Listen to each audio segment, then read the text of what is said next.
Hi guys! One time, nakita namin yung mentor namin. Sabi namin, bakit ang okay ng family nyo? Sobrang mature yung mga anak niya eh. Oo. Very well-adjusted teenagers. So, minention nung mom, kung bata sila, may gusto, hindi mo binigay, umiyak ng sobrang wild. We let them cry hanggang mapagod. So, ako parang, ha? Nakakaawa, di ba? Okay. Tahimik na yung bata, kinuha niya ulit.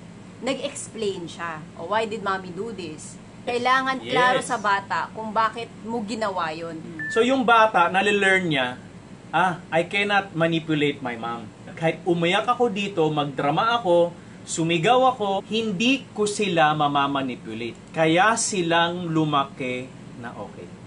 Because alam nila, the parents, basang-basa yung ginagawa nila and pinuputol right there. 90% of parents, anong gagawin? Uy, wag ka na umiyak. Ito diba? Chocolate, ito iPad. O, ikakarga mo siya di ba? Para matigil. Ko-comfort. Okay. Ko-comfort. Pero in-explain ngayon ng mentor namin. Sabi niya, that is emotional blackmail. Bata pa lang daw tayo, marunong na daw tayo gumamit ng emosyon para makuha o ma-manipulate yung parent to give us what we want.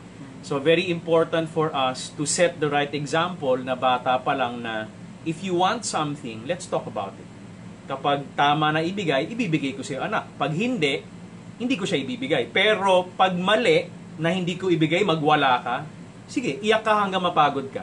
This is RM, Relationship Matters. Your online ninong and ninang saying, wag Pera-pera lang ang pagkuha ng ninong at ninang.